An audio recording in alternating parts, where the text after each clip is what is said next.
반갑습니다. 오늘은 2023년 12월 14일 목요일 아침입니다. 오늘 하나님 주신 말씀 보겠습니다. 오늘 하나님 주신 말씀은 구약성경 욥기 36장 1절부터 25절 말씀입니다. 큰 성경은 구약 894면에서 896면, 작은 성경은 구약 728면에서 730면에 있는 욥기 36장 1절부터 25절 말씀입니다.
사람은 멀리서 하나님이 하신 일을 봅니다.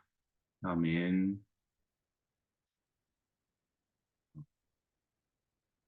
오늘도 계속해서 엘리후가 욥과 욥의 세 친구들한테 하는 얘기가 나오죠. 엘리후는 자신을 이렇게 표현합니다. 4절 보면 건전한 지식을 가진 사람이다. 그 사람이 지금 욥 어른과 더불어 말하고 있다 하면서 2절에 보니까 이렇게 말해요. 아직도 내가 건전한 지식을 가진 내가 하나님을 대신해 드릴 말이 있다는 겁니다. 굉장히 공손하게 말을 하지만 그 내용은 엄청 뼈를 때리는 그런 또 공격적인 내용들이죠. 그러면서 자기가 가진 지혜를, 그러죠. 3절, 내가 가진 지혜를 모두 짜내서라도 나를 지으신 하나님이 의로우시다는 것을 밝히겠다는 거예요. 이 말은 달리 말하면 욥이 하나님이 의롭지 않다고 여기고 있다고 엘리후가 생각했다는 겁니다. 근데 그렇습니까? 전혀 그렇지 않죠. 그러면서 하는 말이 즉 내가 하는 이 말에는 거짓이 전혀 없다고 그래요. 그러면서 자기를 건전한 지식을 가진 사람이라고 합니다. 건전한 지식을 가진 사람. 보라를 공부할 때 생각나죠? 지혜자가 온다. 네. 여기서 지혜자는 뭡니까? 세상의 논리와 지식을 가지고 자기 경 가지고 주장하는 사람들을 말하죠. 이 엘리유가 말하는 건전한 지식을 가진 사람도 우리 생각에는 그렇지 사람이 건전한 지식이 있어야지라고 생각하지만 실은 그 보라에서 공부했던 것처럼 지혜자와 별반 다르지 않은 그런 존재를 말하는 것 같습니다.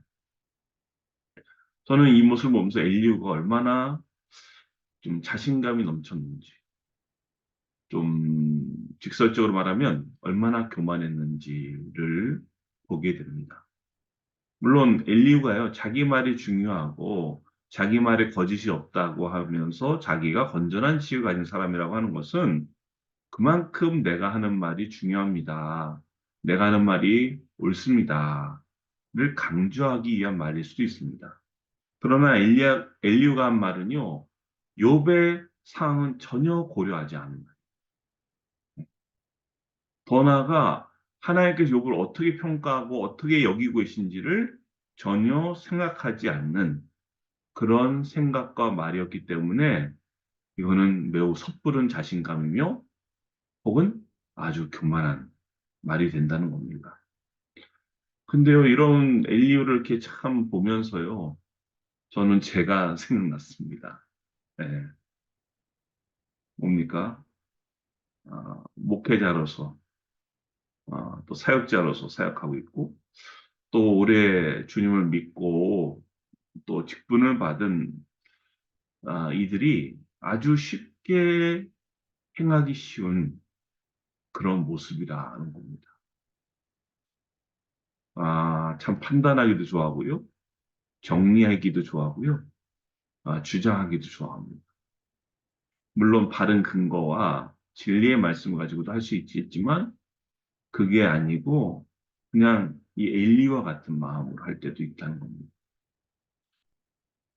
이 엘리가 계속 하는 말은 또 이런 내용도 있어요. 5절과 6절 보면 하나님의 속성에 대해서 말하는데 하나님이 어떤 속성을 갖고 계십니까? 5절 보니까 하나님은 큰 힘을 가지고 계시고 어, 그렇지만 흠이 없는 사람을 멸시하지 않는다는 것. 또 하나님은 지혜가 무궁무진하신다는 것. 그래서 악한 사람을 살려주지 않으시고 고난받는 사람들의 권리를 옹호하신다. 그래요. 그리고 7절에서는 의로운 사람을 외면하지 않고 의로운 사람들을 보좌에 앉은 왕들과 함께 자리를 길이 같이 하게 하시고 그들이 즉 의로운 사람들이 존경받게 하신다고 그래요. 근데요, 이런 게 있어요. 그러나 8절 의로운 사람이라도 하나님께 복종하지 않으면 쇠사슬에 묶이게 하시고 고통의 줄에 얽매여서 벗어나지 못하게 하십니다. 라고 또 말합니다. 왜 그래요? 아, 그들이 그들이 한 일을 밝히시기. 그래서 그들이 교만하게 지은 죄를 알리시기 위해서 그렇게 하신다는 겁니다. 그래서 또 11절 보면, 만약에 그들이 그 의롭다고 하는 사람들이요, 하나님께 순종하고 하나님을 섬기면 의로운 사람들은 나날이 행복하게 살고 평생을 즐겁게 지낼 것입니다. 그러나 또 12절이죠. 의로운 사람들이 귀담아 듣지 않으면 결국 죽음의 세계로 내려갈 것이고 아무도 그들이 왜 죽었는지를 모를 것이다. 라고 말해요. 그러니까는 사람이 돌이키면 하나님의 복을 누리겠지만 돌이키지 않으면 죽게 될 거라는 아주 간단한 말이 엘리후가 한 말입니다. 그리고 지금 이 말들이 더 하나님이 하신 말씀도 아니고 욥이 한 말도 아니고요. 다 엘리후가 하고 있는 말입니다. 엘리후. 여기에 더해서요. 엘리후는 불경스러운 자들에 대해서 얘기해요. 하나님의 불경스러운 자들이 하나님께 형벌을 받을 때 오히려 하나님 원망하면서 도와주기를 간구하지 않는다는 겁니다. 원망은 하지만 하나님 도와달라고 얘기 안 한다는 거예요. 그래서 그들의 결론은 뭐예요? 한참 젊은 나이에 죽고 일찍 죽는다는 거죠. 남창들처럼 요절하고 말 것이다. 굉장히 좀 비아냥하는 말입니다. 그런데 사람이 받는 고통은요, 하나님이 사람을 가르치는 기회가 된다고 해요. 그래서 사람이 고통받을 때 하나님은 그 사람의 귀를 여셔서 경고를 듣게 하시기 때문에 그렇답니다. 그러면서 16절 말씀은 이렇게 되어 있습니다. 하나님은 욥 어른을 보호하셔서 고통을 받지 않게 하셨습니다. 평안을 누리면서 살게 하시고 식탁에는 언제나 기름진 것으로 가득 차려 주셨습니다. 이거는 하나님께서 항상 욥에게 아주 풍성한 은혜를 주셨다는 겁니다. 풍성하게 살게 하셨다는 겁니다. 근데 지금 욥은 어때요? 또 그러나가 또 나오죠. 그러나 이제 욥 어른은 마땅히 받으셔야 할 형벌을 받고 계십니다. 심판과 벌을 면할 길이 없게 되었습니다. 아주 혼자서 북치고 장구치고 나왔습니다. 그래서 그렇기 때문에 욥은 하나님께 깨우치고 돌아와야 된다는 거예요. 회개하고 돌아와야 된다는 거예요. 한마디로. 새 친구 한 말과 별반하지 않습니다. 그러면서 욥은요, 이걸 어떻게 해결할 거냐? 뇌물 바쳐서 용서받을 생각하지 말라는 거예요. 속전 많이 바친다고도 용서받는 게 아니라는 거예요. 재산이 많아도 속죄받을 수 없고, 돈과 권력으로도 속죄받을 수 없어요.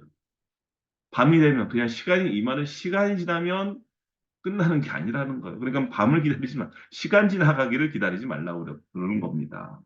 예. 그러면서 다시금 욥에게 회개하라고 그래요. 그래서 쭉 하는 말이 결국 이거예요. 한마디로 말하면 하나님의 능력을, 하나님을 기억하고 높으신 하나님, 세상의 모든 사람이 다 알 정도로 공의로우시고 존귀하신 하나님께 회개하고 나오라고 지금 얘기하는 것이 바로 22절부터 25절의 말씀입니다. 오늘 엘리후가 한 말은요, 참 타당성이 있습니다. 제가 제 친구가 한 말도 그렇게 얘기했죠. 아, 일반적으로, 그래, 옳은 말이지. 그 마땅한 말이야. 라고 인정받을 만한, 혹은 평가받을 만한 얘기들이. 욥의 세 친구들이 한 말도 마찬가지였습니다. 그런데요, 중요한 게 하나 있어요. 뭐냐 하면, 모든 게요, 그 공식대로 되지 않는다는 거예요. 건성징악, 사필귀정. 어? 그게 아니라는 거예요. 인과응보가 아니라는 거예요. 모든 것이. 지금 욥을 보십시오. 욥이 무슨 특별한 죄를 져서 이렇게 비참한 고통과 고난과 시련, 아픔을 겪고 있습니까? 아니죠. 알잖아요. 그런데도 사람들은요, 그거 아닌데 알면서, 아, 저 사람이 왜 저러지? 아, 우리가 모르는 뭔가 있나 보다. 우리가 모르는 하나님과 욥만이 아는 뭔가 문제가 있나 보다. 아, 하나님 정말 마음에 안 드신 게 있어서 욥을 저렇게 고생시키나 보다. 라고 한다. 그래서 옳은 얘기예요. 바른 얘기지만 그걸 무리하게 적용하는 거예요. 물론 하나님은요, 엘리야가 말한 대로 악한 자를 벌하시고 의로운 자를 선대하시는 분이 맞습니다. 그러나 공식이요, 다 모든 상황에 그 공식이 맞는 건 아니에요. 어떨 때는 악한 자도 번성하고요, 어떤 경우는 의로운 자도 고난과 고통 가운데 살 수가 있습니다. 심지어 비참하게 죽을 수도 있어요. 최근에 우리 사회를 아주 강타하고 있는 서울의 봄이라는 영화 보십시오. 누가 봐도 누가 악한 자인지 누가 의로운 자인지 알잖아요. 근데 보십시오. 영화에서도 의로운 자가 흥했습니까? 악한 자가 흥했습니까? 지금 그거예요. 하나님 앞에 의롭게 살면서 헌신했지만 아주 극심한 고난을 겪다가 그 인생의 마지막도 매우 비참하게 마무리하는 경우도 꽤 많습니다. 여러분 이런 상황에 대해서 설명이 가능하십니까? 이해하실 수 있어요? 저도 어떻게 설명하기 어렵습니다. 오늘 욥도 마찬가지예요. 욥이 악을 행했기 때문에 하나님께서 욥에게 고난을 주신 것이다. 그게 아니라는 거 다 알잖아요. 반복해서 드리는 말씀이지만 하나님의 욥에 대한 평가는 어땠습니까? 흠이 없고 정직하며 하나님을 경외하고 악을 멀리하는 사람이다. 라고 하셨어요. 그런데도 사람들은 또 엘리후는 또 오늘의 살고 있는 많은 욥을 향해서 많은 엘리우들이 뭐라고 그럽니까? 그가 극심한 고난을 겪고 있다는 이유 하나만으로 오늘의 욥들을 정죄하고 그들에게 회개를 촉구하고 있습니다. 이건 매우 미숙하고 미성숙하고 또 섣부른 모습입니다. 다시금 명확한 진리를 근거로 했다 해도 섣부른 조언이나 섣부른 판단, 또 섣부른 교훈을 행하는 것이 얼마나 위험할 수 있는지를 살피고 또 조심할 수 있는 저와 여러분 될 수 있기를 간절히 소망합니다. 이것은 어떻게 가능할까요? 성경만 잘한다고 되는 게 아닙니다. 나의 이웃을 깊이 생각하고 또 그 이웃의 상황과 형편을 좀 더 세밀하게 살핀 다음에야 가능합니다. 때로는 이렇게 살펴도요, 안 되는 경우도 있어요. 왜? 아, 저 사람이 저렇게 고난다는 이유 모르겠으니까 그냥 우리가 아는 상식으로 판단해버리고 상식으로 해석하는 거예요. 지금 엘리우도 마찬가지였고, 욥의 세 친구도 마찬가지였어요. 아, 욥이 그럴 사람은 아닌데, 아, 우리 상식을 벗어났잖아요. 그러니까 어떻게 해요? 아, 뭔가, 욥이 우리가 보기에는 그랬지만, 하나님 보시기에 뭔가 건덕지가 있었구나. 그래서 저렇게 고생하는구나. 그래서 저렇게 고통당하는구나. 그렇게 저렇게 아프구나. 괴롭구나. 자녀가 다 죽었구나. 라고 보게 됩니다. 매우 섣부른 판단. 매우. 오늘 우리 이웃을 한 번 더 생각해 보시기 바랍니다. 이웃에 대해서 함부로 판단하고 있지 않는지. 이웃의 상황도 형편도 모르면서 우리가 함부로 말하고 있지 않는지. 그래서 이를 위해서는 하나님의 지혜를 간구할 수밖에 없어요. 하나님, 제가 보기에 우리 이웃이 이런데 정말 그런 거 맞나요? 하나님, 분별할 수 있는 지혜를 주세요. 그렇게 간구하고 또 그 간구에서 받은 지혜를 바탕으로 이웃을 더욱더 헤아리고 배려하고 사랑하고 섬길 수 있는 저와 여러분 될 수 있기를 주님의 이름으로 간절히 축원드립니다. 아멘. 기도하겠습니다. 참 좋으신 아버지 하나님 감사합니다. 하나님 아버지께서는 인류가 말한 대로 악한 자를 벌하시고 의로운 자들을 선대하신 하나님인 줄 믿습니다. 그러나 아버지 저희가 볼 때 하나님께 의롭게 살아가며 헌신했지만 정말 너무나도 극심한 고난을 겪다 정말 비참하고 처참한 죽음을 맞이하는 이들도 적지 않은 것을 봅니다. 어떻게 우리가 이해할지, 또 어떻게 누군가에게 설명해야 될지 참 어려운 그런 모습들도 우리가 많습니다. 아버지 이런 상황에 있는 성도들에게 목회자로서 어떻게 설명해야 될지 모를 때도 많습니다.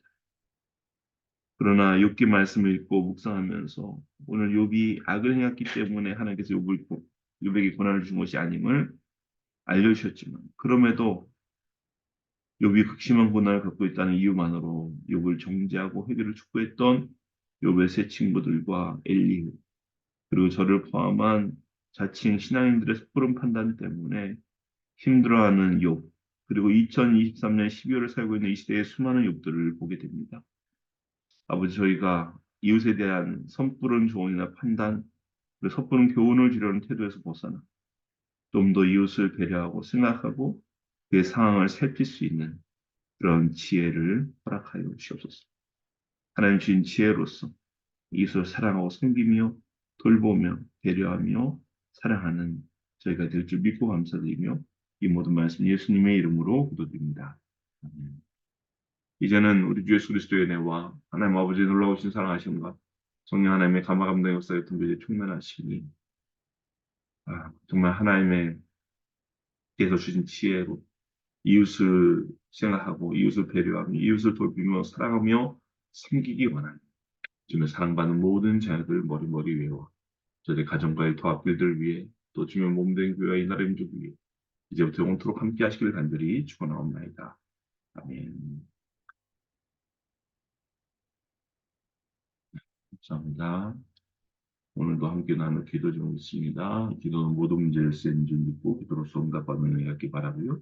영혼을 구원하여 제사장되게 사명 감당할 수 있도록 우리나라 여러 가지 문제들이 해결될 수 있도록 하나님 은혜 내려달라고 또 오늘 말씀 기억하면서 예수를 좀 더 깊이 생각하고 좀 더 살핀 다음에 하나님의 지혜를 구해 그 지혜로서 이웃을 사랑하고 섬길 수 있는 저희들에게 도와달라고 또 우리의 기도가 필요한 성도들과 이웃을 위해서 우리 가족과 자녀들 또 개인의 간구하는 기도 제목 가지고 이 시간 주님 앞에 주님께 기도의 시간